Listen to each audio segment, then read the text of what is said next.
அப்போ அவங்க அப்பா ரொம்ப எமோஷனல் ஆகி கார்த்திக் வேணுகோபாலை கட்டி பிடிச்சிட்டாரு. அவர் ரொம்ப ஸ்ட்ரிக்ட் அவர்கிட்ட. அதே மாதிரி ஒரு தருணம் இங்க பிரீமியர் முடிஞ்சோடனே சிவகுமார் முருகேசனோட அப்பா வந்து எங்க 2 பேரையும் கட்டி பிடிச்சிக்கிட்டாரு. அந்த செகண்ட் ஃபீல் பண்ணேன் எங்க அப்பா சாகல அப்படின்னு. சாரி, நான் ரொம்ப சென்சிட்டிவ் அண்ட் எமோஷனல். ஸோ அது கிடைச்சதெல்லாம் தான் எனக்கு ரொம்ப ரொம்ப பெரிய இது ஒரு நிறைவை கொடுக்குது எனக்கு. அமரன் மாதிரி வெற்றி, தாய்க்கிழவி மாதிரி வெற்றி, கணா மாதிரி வெற்றி வரும்போது ஒரு நிறைவையும் ஒரு அமைதியையும் கொடுக்குது. அந்த அமைதி இன்னும் ஒழுங்கா வேலை செய்யணுன்றதை சொல்லிக்கிட்டே இருக்கு. நிச்சயமா செய்வோம். ஏன்னா இங்க வெற்றிங்கிறது விளையாட்டுல கூட விளையாட்டா வராது. அதுக்கு உழைக்கணும், அதுக்கு ஒரு டீமா உழைக்கணும். அந்த மாதிரி உழைச்சா வெற்றி எப்பயுமே சாத்தியப்படுங்கிறது இந்த மேடை திரும்ப சொல்லி கொடுத்துருக்கு. வணக்கம். இங்கே உட்காந்துருக்க தாய் கிழவி டீம் எல்லாருக்கும் வணக்கம். மற்ற ஃபங்க்ஷன்லலாம் வந்து நம்ம அடுத்து பேச போகிறோம் போது நம்ம என்ன பேசணும், இது பேசணும், நேரம் வேற குறைவாக இருக்கு, இது ஓடிட்டுருக்கோம். இந்த ஃபங்க்ஷனில் மட்டும் ஆரம்பத்துலேருந்தே எனக்கு முன்னாடி ராதிகா மேம் பேசுகிறதுனால அவங்க என்ன பேச போகிறாங்களோ, அதில் என்னெல்லாம் இருக்குமோ, இதில் என்னெல்லாம் வருமோ, ஹெட்லைன்ஸான்ற ஒரு பதட்டத்திலே பார்த்துட்டு, அதனால நான் என்ன பேசணுங்கிறதே யோசிக்கவே நான் மறந்துட்டேன். தாய்க்கிழவி வெற்றி கொண்டாட்டம்.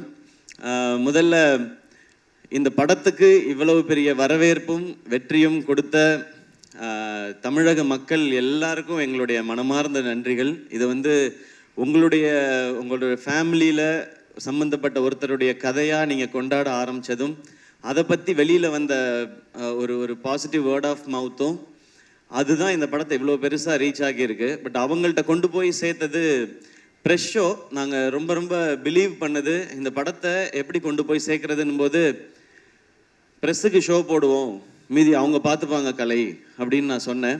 அதனால தான் ப்ரெஷ் ஷோ வந்து ஃபேமிலி ஷோவாக ஏற்பாடு பண்ணோம். அங்கே நான் வந்து சிவா சொன்ன மாதிரி ஃபீட்பேக் பார்க்க போனது, இங்கே இவங்க என்ஜாய் பண்ணிட்டாங்கன்னா இதுதான் தமிழ்நாடு ஃபுல்லாக நடக்க போகுது அப்படின்றது தான் அன்னைக்கு நான் பார்க்கறதுக்காக நான் துடிச்சிட்டே இருந்தது. அன்னைக்கு நீங்கள்லாம் கொடுத்த வரவேற்பும், நீங்கள் அதுக்கப்புறம் இதை பற்றி எழுதின விதமும், அது வந்து மக்கள்கிட்ட கொண்டு போய் சேர்த்துச்சு. மக்கள் இப்போ அந்த படத்தை எடுத்துக்கிட்டாங்க. இங்கே நாங்கள் படத்தோட வெற்றியை நாங்கள் கொண்டாடிட்டு இருக்கோம். ஸோ பத்திரிகை, தொலைக்காட்சி, இணையதள நண்பர்கள் எல்லாருக்கும் எங்களுடைய மனமார்ந்த நன்றிகள் நீங்கள் கொடுத்த இந்த சப்போர்ட்டுக்கு. இந்த படம் வந்து ஆரம்பிக்கும் போது சிவகுமார் கதை சொல்லும் பொழுது நான் நல்லா சிரித்தேன், என்ஜாய் பண்ணேன். ஆனால் இந்த படத்தில் வந்து எனக்கு டக்குன்னு மனசில் ஒட்டின இடம் வந்து, ராதிகா மேம்கிட்ட கேட்பாங்க பசங்க எல்லாமே, வாரம் பாலசரவணன் கேட்பார், வாரம் ஞாயிற்றுக்கிழமை மதுரைக்கு போனியே, எங்கே தான் அத்தா போனேன் அப்படின் போது எனக்கு ஒரு க்யூரியாசிட்டி, என்ன பண்ணியிருப்பாங்க அங்கே போய் ஏதாவது பணம் சம்பாரிச்சிருப்பாங்களா, ஏதாவது வேலை ஏதாவது பார்த்துருப்பாங்களா, தொழில் இல்லை அங்கே ஏதாவது காசு கிடச்சிருக்குமா, என்னென்னமோ யோசிச்சு பார்த்தேன். அவர் ஓப்பன் பண்ண விதம் வந்து, அவங்க அழகாக பொறிக்கடலை சாப்பிட்டுட்டு ஜாலியாக வராங்கன்னாரு. அந்த இடத்துல இருந்து எனக்கு மைண்ட் ஒரு மாதிரி ஆயிடுச்சு. ஏன்னா எல்லாரும் ஓடிக்கிட்டே தான் இருக்கோம், நமக்குன்னு நம்ம வாழ்க்கையில் 5 நிமிஷமாவது ஸ்பெண்ட் பண்ணுறோமான்றதை அந்த இடத்துல ஆரம்பித்தார் சிவா. அது எனக்கு அப்படியே, எனக்கு இப்போ சொல்லும்போது எனக்கு சிலிர்க்குது. அங்கே ஆரம்பித்து அந்த கதை வந்து போயிட்டே இருந்துச்சு. அந்த இடத்துல முடிவு பண்ணிட்டேன், இது பயங்கரமான தாட்டுன்னு. ஏன்னா முதல்ல நம்மளை நம்ம சந்தோஷமாக வச்சுக்கிறது தான் முதல் இதுன்னு நினைக்கிறேன் இந்த வாழ்க்கையில்.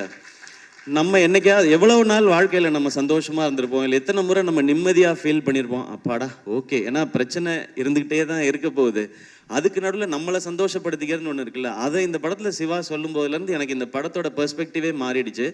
அப்படியே கடைசியாக பேசின வரைக்கும் அப்போ முடிவு பண்ணது தான் இந்த படத்தை பண்ணியே ஆகணும் அப்படிங்கிறது. அண்ட் அந்த சீன் சொன்னோடனே, சிவா நீ பயங்கரமான ஆலியா, கதை சொல்லும்போது ரொம்ப சாஃப்டாக அப்படி தான் இருக்கும். கதை சொல்லும்போது ரொம்ப ரொம்ப ரொம்ப தூரத்தில் இருந்தாலும் இந்த கதை கேட்கவே கேட்காது, பக்கத்தில் போய் தான் கேட்கணும்.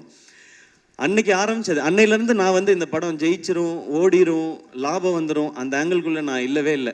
ஒரு சூப்பர் படம் நம்ம பண்ண போகிறோம், ஒரு சூப்பர் படம் பண்ண போகிறோம், ஒரு செம படம் பண்ண போகிறோம் அப்படின்றது மட்டும்தான் தோணிக்கிட்டே இருந்துச்சு. கலை வந்து இந்த படத்துடைய நம்பர்ஸ்லாம் பேசினார்.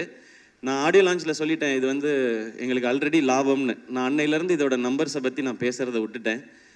நான் என்னெல்லாம் ரசித்தேனோ அது எல்லாத்தையும் ஆடியன்ஸ் அதே இடத்துல கைத்தட்டும் போதும், அதே இடத்துல விசில் அடிக்கும் போதும், அதே இடத்துல அவங்க கண் கலங்கும் போதும் எனக்கு ரொம்ப ரொம்ப சந்தோஷமாகவும் திருப்தியாகவும் இருந்தது சிவா. அந்த டைம்லலாம் நான் யோசிச்சது என்னென்னா, நம்ம ஒரு பயங்கரமான தயாரிப்பாளர், நம்ம ஒரு பயங்கரமான நடிகர்லாம் இல்லவே இல்லை, நம்ம ஒரு நல்ல ரசிகன் அப்படின்றது எனக்கு தோணுச்சு. ஏன்னா இந்த சினிமாவும் படங்கள் பண்ணிக்கிட்டே இருக்கும்போது விமர்சனங்கள்லாம் சில இது வந்துகிட்டே இருக்கும்போது நம்மளை அது குழப்பி விட்டுரும். எனக்கு அது நடந்திருக்காது. அப்போ குழப்பும் போது நம்மளுக்குள்ளே இருக்க ஏன்னா எனக்குள்ளே இருந்த ரசிகன் தான் என்னை இந்த சினிமா கூட்டிகிட்டு வந்திருக்கான். வேற யார் கூட்டிகிட்டு வருவான்? அந்த ரசிகன் தான் கூட. அவன் கரெக்டாக இருக்கானா, அவன் அலைவாக இருக்கானான்றதுல எனக்கு ஒரு குழப்பம் இருந்துகிட்டே இருந்துச்சு. அந்த குழப்பத்தை மொத்தமாக தீர்த்தது இந்த தாய் கிழவியும் சிவகுமார் முருகேசனும் தான். எப்போவுமே நல்ல ரசிகனாக இருக்கணும்னு நினைக்கிறேன். அது இந்த படம் ஆரம்பத்துலேருந்து எனக்கு கிடச்சிட்ருக்கு. இந்த கதையை நிஜமாக்கிய அதுக்கப்புறம் சுதன் வந்தார், பேஷன் ஸ்டுடியோஸ். அவர் வந்து ஒரு 4850 படம் ப்ரொடியூஸ் பண்ணிகிட்டு இருக்காரு. அதில் ஒரு படமாக இந்த படம் இருக்குது. அவருக்கு ஞாபகம் இருக்குமான்னு தெரியல. இந்த ஃபங்க்ஷன் அடிக்கடி வைக்கிறது காரணமே சுதன், நீங்கள் தான் இந்த படத்தோட ப்ரொடியூசர், இந்த படத்தில் நீங்களும் இருக்கீங்க, வாங்க ஃபங்க்ஷனுக்கு வந்துட்டு போங்கண்ணா, சிவா வந்துட்டு போகிறேன் அப்படின்னு சொல்லி வந்துட்டு போவார். காலையில் ஒரு பூஜை போடுவார், சாயங்காலம் ஒரு சக்ஸஸ் மீட் போவார், அந்த மாதிரி இருக்கார். ஸோ சுதன் உள்ளே வந்தோடனே அவரும் பயங்கர எக்ஸைட் ஆகிட்டார் இந்த படத்தை பற்றி. சுதன்கிட்ட சொன்னேன், சுதன் ஜாலியாக இருங்க, இந்த படம் எனக்கு ரொம்ப ஸ்பெஷல். நான் சிவா கார்த்திக் வேணுகோபால்கிட்ட சொல்லிட்டு இருந்தேன், இந்த படம் எனக்கு ஒரு குழந்தை மாதிரி, இதை நான் அப்படி பார்த்துப்பேன்னு. அப்படி தான் நான் பார்த்துக்கிட்டு இருக்கேன் இப்போ வரைக்கும். ஸோ என் குழந்தை எனக்கு என்ன காசு கொடுத்துச்சுன்னு நான் பார்க்க மாட்டேன். அது சிரிச்சா என் கண்ணில் தண்ணி வரும், அது நடந்தால் எனக்கு தண்ணி வரும். அந்த மாதிரி தான் நீங்கள் பேசும்போதெல்லாம் இருக்குது சிவா. எனக்கு இப்போ பயங்கர எமோஷனல் ஆக்கிட்டீங்க, நான் பயங்கர கண்ட்ரோல் பண்ணிட்டு உட்காந்தேன். ஸோ சுதன் உள்ள வந்து அவரும் எக்ஸைட்டடாக நான் இதை பார்த்துக்குறோம் அப்படின்னு சொன்னோம். அப்புறம் இந்த டீம் வந்தாங்க, அவங்க எல்லாரும் ஆல்ரெடி செட் ஆகிருக்கு. ஸோ எல்லாருக்கும் ரொம்ப ரொம்ப நன்றி. உங்களுடைய உழைப்பு ரொம்ப ரொம்ப அபரிமிதமானது. இல்லைன்னா நினச்ச இந்த பட்ஜெட்டில் இந்த சைஸில் இந்த படத்தை பண்ணியிருக்க முடியாது. ஹேட்ஸ் ஆஃப் உங்கள் எல்லாருக்குமே, பயங்கரமாக பண்ணிட்டீங்க, டீமில் இருக்க டெக்னீஷியன்ஸ் எல்லாமே.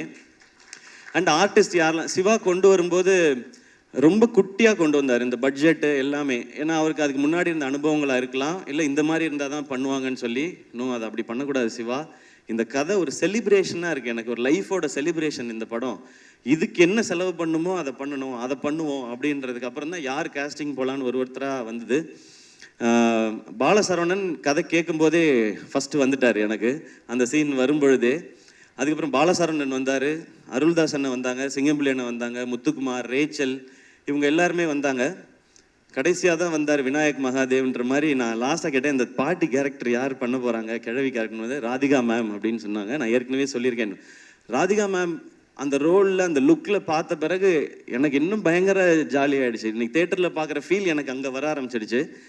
இந்த மாதிரி ராதிகா மேமோட இவ்வளோ எக்ஸ்பீரியன்ஸையும் சேர்த்து தான் இந்த படத்துக்கு கொண்டு வராங்க. அவங்க இந்த படத்துக்கு அந்த உழைப்பு மட்டும் இல்லை, இவ்வளோ வருஷம் நீங்கள் உங்களுடைய ஒர்க் மேம், உங்களோட நீங்கள் லெஜெண்டரியாக பண்ணியிருக்க விஷயங்கள் எல்லாத்தையும் சேர்த்து இந்த படத்துக்குள்ளே கொண்டு வரீங்க.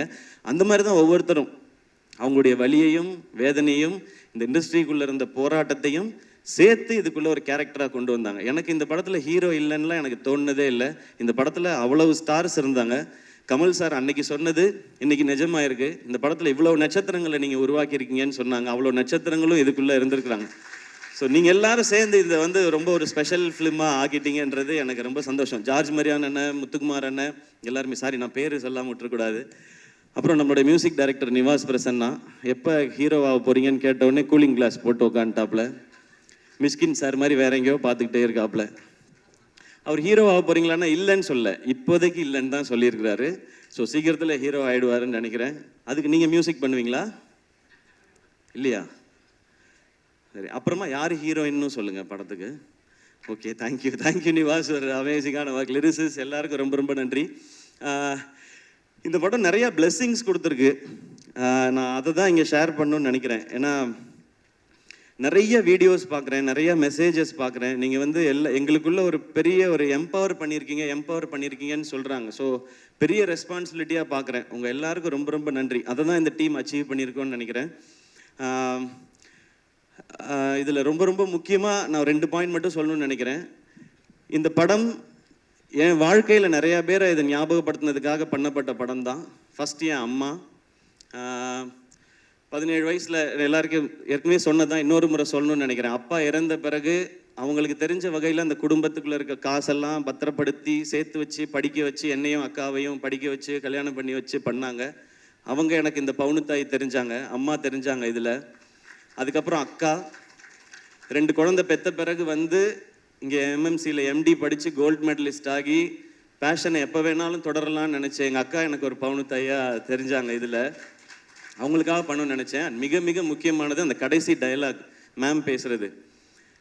படைக்க காக்க அழிக்கன்னு ஆம்பளைங்களை மட்டும் கும்பிட சொன்னவன் படிப்புக்கும் பணத்துக்கும் பொம்பளையை தாண்டி காட்டி கும்பிட சொல்லியிருக்கான் அப்படின்னு சொன்னாங்க இல்லையா, அந்த டைலாகை நான் முன்னாடியே உணர்ந்துட்டேன்னு நினைக்கிறேன். எனக்கு கல்யாணம் ஆன நாள்லேருந்து என் வீட்டோட வரவு செலவு எல்லாத்தையும் பார்க்குறது ஆர்த்தி தான். எனக்கு தெரியாது என் அக்கௌண்ட்டில் என்ன பணம் இருக்குது தெரியாது. ஊருக்கு போகணும் ஏதாவதுன்னா, ஆர்த்தி ஊருக்கு போகிறதா இருக்கேன், டிக்கெட் மட்டும் காசு கொடுத்துட்றியா அப்படின்னு கேட்பேன். இப்போயும் அதை நான் ரொம்ப பெருமையாக சந்தோஷமாக வாங்கிக்கிறேன். அவங்க தான் பார்த்துக்கிறாங்க. அவங்க பார்க்கலன்னா என்னால் ப்ரொடக்ஷன்லாம் பண்ணியிருக்க முடியாது. ஸோ ஆர்த்தி அவங்க எனக்கு ஒரு பவுன் தாயாக தான் தெரிஞ்சாங்க. இந்த மாதிரி ஒவ்வொரு வீடுகள்லையும் அவங்களுக்கு சின்ன சம்பளமாக இருந்தாலும் கொஞ்சம் காசாக இருந்தாலும் அதை அங்கங்கே சேமித்து வச்சோ இல்லை குழந்தைங்களை பார்த்துக்கிட்டோ இப்படி வீட்டில் இருக்கிற ஒவ்வொரு அம்மாக்களுக்கும் அக்காக்களுக்கும் தங்கச்சிகளுக்கும் சகோதரிகளுக்கும் இவங்க எல்லாருக்குமான ட்ரிபியூட்டும் சமர்ப்பணம் தான் இந்த தாய்க்கிழவி படமும் இந்த வெற்றியும். இதை இந்த படத்தின் மூலமாக செய்ய முடிஞ்சது எனக்கு சந்தோஷம். இது என் வாழ்க்கையில் இருக்கவங்களுக்கும் சேர்த்துன்றது இன்னும் கொஞ்சம் பெருமையாகவும் சந்தோஷமாகவும் இருக்குது. ஒரு டீமாக இங்கே வேலை செஞ்சதோட சக்ஸஸை இங்கே நான் பார்க்குறேன். ஏன்னா ஆரம்பத்துலேருந்து ரொம்ப சின்சியராக அதை அப்ரோச் பண்ணோம். இதுதான் பவுண்ட் ஸ்கிரிப்ட், இத்தனை டேஸில் தான் எடுக்கிறோம், இதுதான் பட்ஜெட், இதுதான் காஸ்டிங்னு ரொம்ப சின்சியராக. சிவாவுக்கு தெரியுமான்னு தெரில, நான் எல்லா சீனையும் நீங்கள் ஷூட் பண்ண அடுத்த நாள் பார்த்துருவேன். நான் என் ஷூட்டுக்கு வந்துடும், அந்த சீன் என்னாச்சு என்னைக்கு எடுக்கிறீங்கன்னு, அது லொக்கேஷன் சேஞ்ச் இருக்குது அதனால் இன்னொரு நாள் எடுக்கிறோன்னு சீனை சொல்லி கேட்பேன். இந்த கதையை 2 முறை கேட்டிருக்கேன். ஒரு முறை நான் கேட்டேன், இன்னொரு முறை கலையெல்லாம் கேட்கும்போது ரியாக்ஷன் பார்த்துட்டே இருந்தேன். 2 தடவை படிச்சிருக்கேன். இது வரைக்கும் 12 தடவை பார்த்துருக்கேன். நான் இது வரைக்கும் என் படத்தை கூட அத்தனை தடவை பார்த்ததில்லை. இதுக்கு நடுவில் ஒவ்வொரு சீனும் எப்படி எடுக்கிறாங்க, இது எப்படி வருது, எடிட் எப்படி இருந்தது, எப்படி ட்ரிம் பண்ணி மாறுது, மியூசிக் எப்படி இருக்குன்னு பார்த்துருக்கேன். ஸோ இந்த படத்தில் நான் நிறையா கற்றுருக்கேன் சிவா. இந்த லேர்னிங் எனக்கு ரொம்ப ரொம்ப சந்தோஷமாக இருக்குது. ஏன்னா கடைசி வரைக்கும் மாறாத ஒன்று கற்றுக்கிறது மட்டும்தான் நினைக்கிறேன். அது இருந்ததுனா தான் இங்கே முன்னேற முடியும்னு தோணுது. இந்த லேர்னிங் எனக்கு ரொம்ப பிடிச்சிருக்கு. இந்த சேம் ப்ரொசீஜரை நான் நடிக்கிற படங்கள்லேயும் அப்ளை பண்ணணும்னு எனக்கு ரொம்ப ஆசையாக இருக்குது. அது நான் மட்டும் எடுக்கிற முடிவாக இருக்க முடியாது. ஆனால் ஒன்று மட்டும் ரொம்ப கிளியராக இருக்கேன், இந்த மாதிரி அப்ரோச்சில் தான் இனி நான் நடிக்கிற படங்கள் பண்ணணுன்றதுலேயும் ரொம்ப தெளிவாக இருக்கேன். அதனால் நான் டைரக்டர்கிட்ட போய் தலையிட போகிறதில்ல. ஒவ்வொரு விஷயமும் தெளிவாக, ஒரு பவுண்ட் ஸ்கிரிப்ட்னா இவ்வளோ பேஜ் இவ்வளோ இருந்து தான் பண்ணணுன்னு கேட்கலாம். நீங்கள் இப்படி பண்ணால் பிளாக் பஸ்டர் ஆகிடுமா படம்னு, அது நமக்கு தெரியாது. நம்ம ப்ராசஸ் தான் பண்ண முடியும், ரிசல்ட் மக்கள் கையில் தான் இருக்குது. ஆனால் ப்ரொடியூசரோட காசை வேஸ்ட் பண்ணாமல் படம் பண்ண முடியும். அந்த மிச்சமாகிற அந்த காசு அந்த ப்ரொடியூசருக்கு இன்னொரு படம் பண்ணுறதுக்கு ஹெல்ப் பண்ணலாம், இல்லை அந்த காசு நம்ம படமே இன்னும் கொஞ்சம் பெருசாக பண்ணுறதுக்கு இருக்கலாம். ஸோ அதை நான் ஃபாலோ பண்ணணும்னு நினைக்கிறேன். அந்த நம்பிக்கையை திரும்ப கொடுத்ததுக்காக இந்த என்டையர் டீமுக்கும் நான் தேங்க்ஸும் சொல்லிக்கிறேன். நான் இங்கே நிறைய பேர் உழைச்சிருக்கிறாங்க. இது டீமாக சேர்ந்து அவங்கெல்லாம் கொண்டு வர வெற்றி. அண்ட் இன்னொன்று எனக்கு ரொம்ப ரொம்ப ஸ்பெஷலாக இந்த ப்ரொடக்ஷன் பண்ணும்போதெல்லாம் இருக்கிற ஒரு விஷயம், ஃபர்ஸ்ட் நெஞ்சமுட்டு நேர்மை உண்டு படம் ஃபர்ஸ்ட் ஷோ பார்க்கும்போது அந்த படம் முடிஞ்சோடனே எல்லாரும் கார்த்திக் வேணுகோபால்னு போடும்போது பயங்கரமாக கிளாப் பண்ணாங்க. அப்போ அவங்க அப்பா ரொம்ப எமோஷனல் ஆகி கார்த்திக் வேணுகோபாலை கட்டி பிடிச்சிட்டாரு. அவர் ரொம்ப ஸ்ட்ரிக்ட் அவர்கிட்ட. அதே மாதிரி ஒரு தருணம் இங்கே ப்ரீமியர் முடிஞ்சோடனே சிவகுமார் முருகேசனோட அப்பா வந்து எங்கள் 2 பேரையும் கட்டி பிடிச்சிக்கிட்டாரு. அந்த செகண்ட் ஃபீல் பண்ண எங்கள் அப்பா சாகலை அப்படின்னு. சாரி, நான் ரொம்ப சென்சிட்டிவ் அண்ட் எமோஷனல். அது ஸோ அது கிடைச்சதெல்லாம் தான் எனக்கு ரொம்ப ரொம்ப பெரிய இது ஒரு நிறைவை கொடுக்குது எனக்கு. அமரன் மாதிரி வெற்றி, தாய்க்கிழவி மாதிரி வெற்றி, கணா மாதிரி வெற்றி வரும்போது ஒரு நிறைவையும் ஒரு அமைதியையும் கொடுக்குது. அந்த அமைதி இன்னும் ஒழுங்காக வேலை செய்யணுன்றதை சொல்லிக்கிட்டே இருக்கு. நிச்சயமாக செய்வோம். ஏன்னா இங்கே வெற்றிங்கிறது விளையாட்டில் கூட விளையாட்டாக வராது.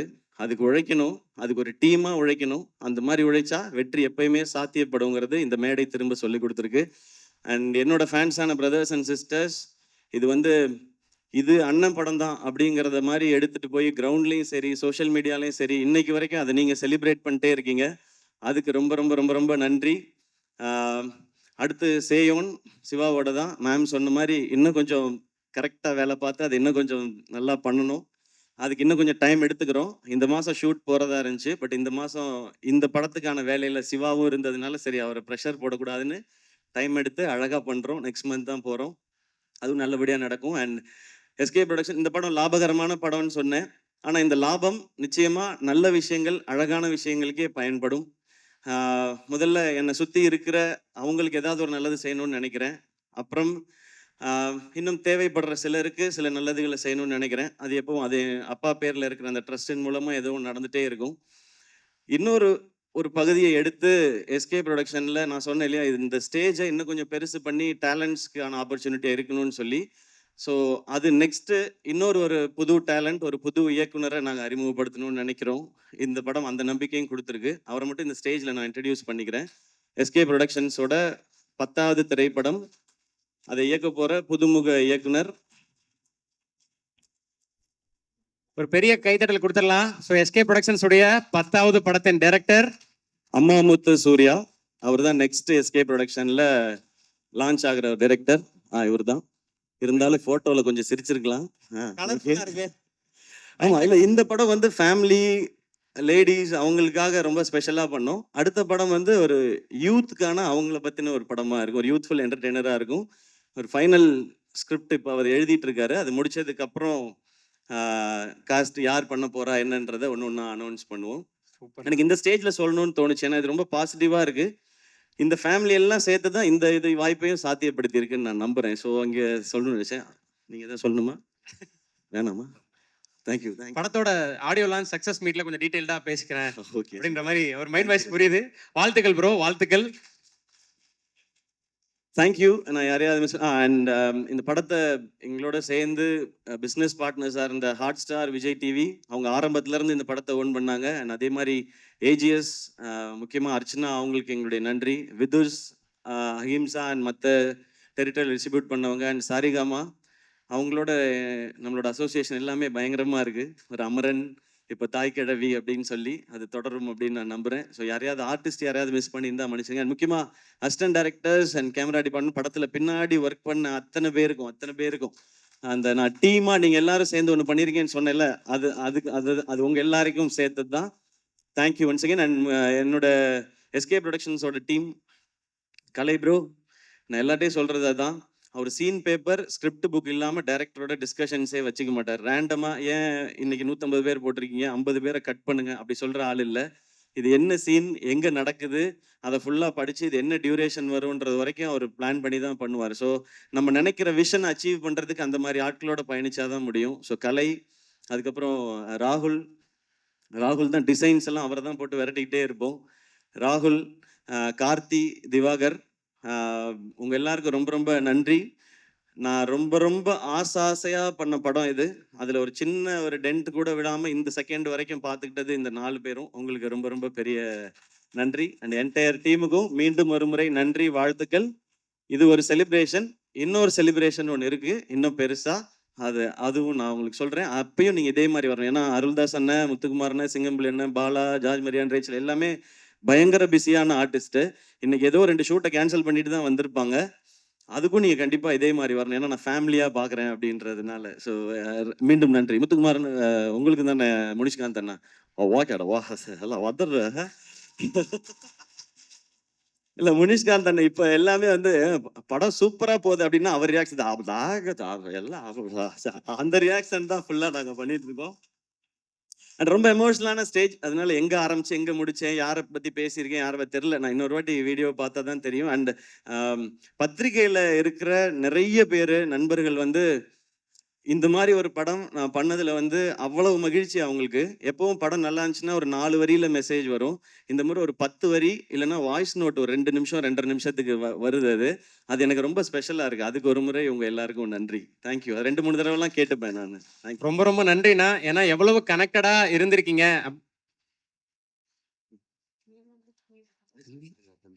ஆமா, என்னைய மறந்துட்டீங்க அப்படின்றான். சாரிடா தம்பி.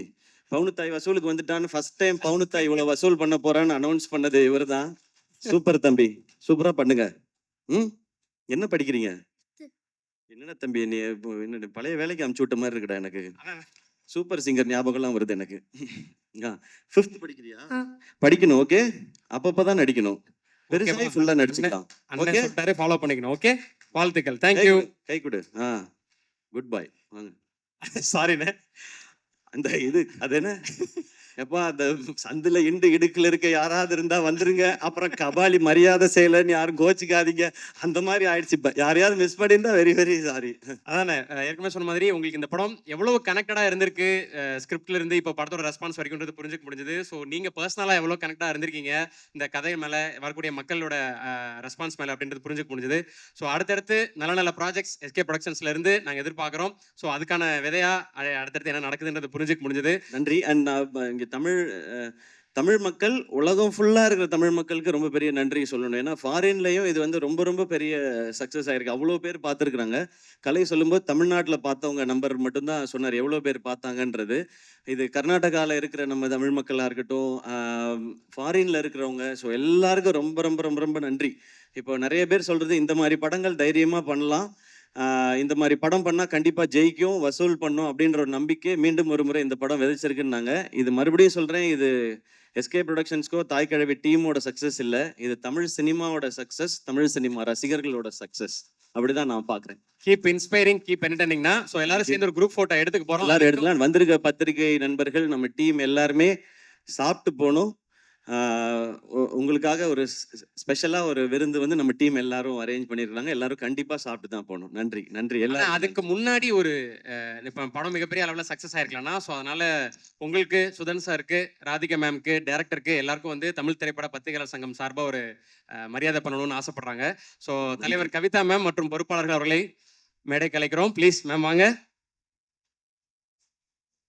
வாங்க சார், வாங்க சார்.